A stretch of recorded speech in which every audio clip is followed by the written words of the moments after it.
Hey guys, I just got done with a great dive. I mean, they're all great, but this one was a little bit better than usual. But now it's time to get back to the normal world, and I have to rinse my gear. Now, I wouldn't normally invite you guys in the shower with me, but we're all friends here, right? We all have to do it. We all have to rinse our gear, so might as well just get after it. Hey, dummy! Who, me? Yeah, you. What? You're doing it wrong.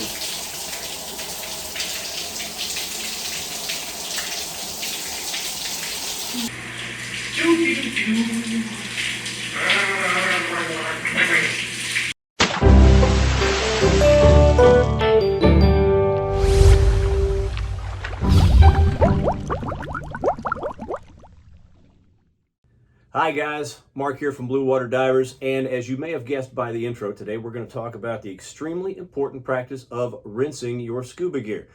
And I can already hear the collective sigh from out there in internet land. I already know how to rinse my gear, Mark. Thank you very much. Maybe, but are you doing it correctly? It's been my experience that many divers do this either incorrectly or at least incompletely.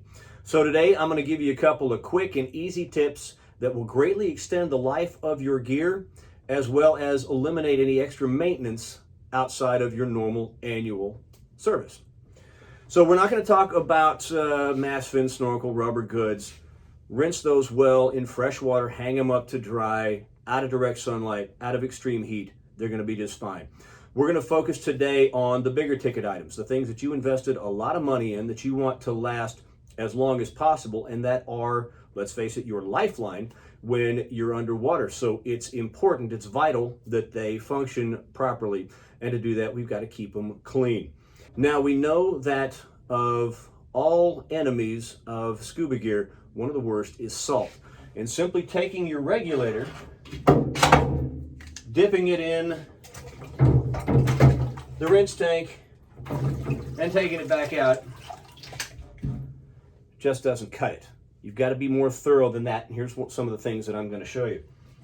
While you're in the rinse tank, or as you're going into the rinse tank, see these things right here? Hose protectors. Those have got to be pulled out of the way. Then, after rinsing thoroughly, leave that hose protector off until it's thoroughly dried. Keeping it up on there while you're rinsing the gear is just going to hold water and salt up next to the metal, which will cause a lot of corrosion.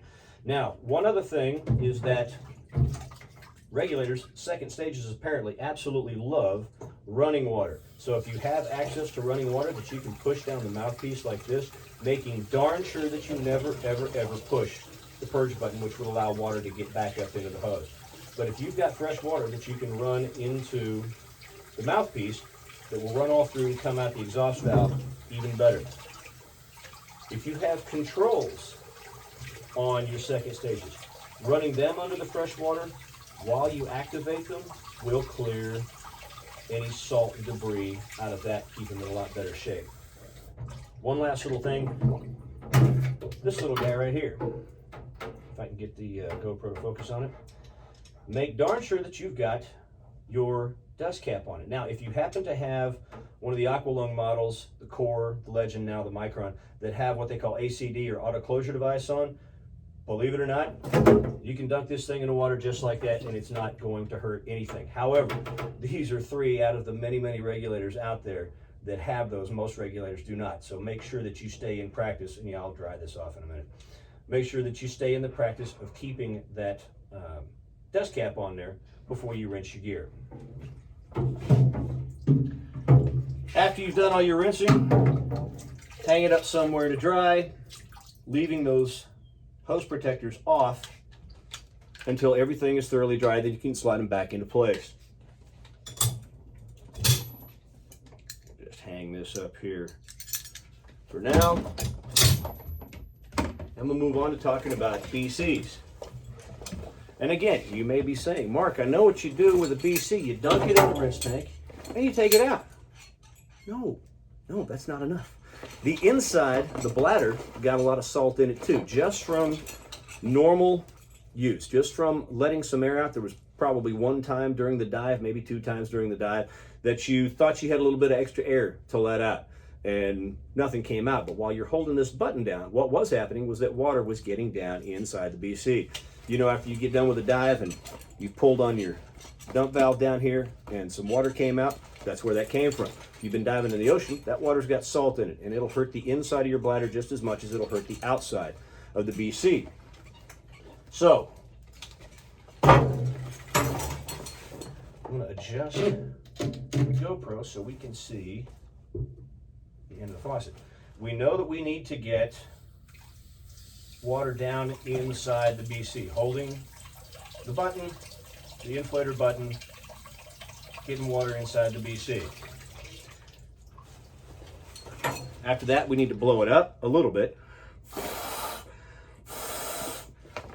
Shake all that water around inside. You've probably seen this step done before. And then hold it up and dump it out the hose. What you may not have seen or may not have done or even known that you need to do is rinse and flush that water out of all of your other dumps as well. If you don't, those are going to collect salt, they're going to stick open, and your BC is just going to fill with water at random times. So we want to make sure that we get more water in the BC. Sometimes this takes a little while, especially if your hose is at a wonky angle.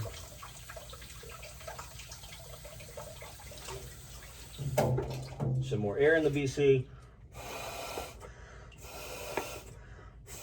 And having the air in the BC also creates a little pressure to help drive the water out. Again, thoroughly shaking the water around inside.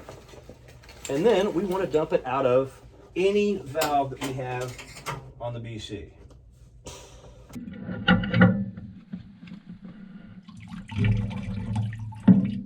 Just like that. And out of the top one.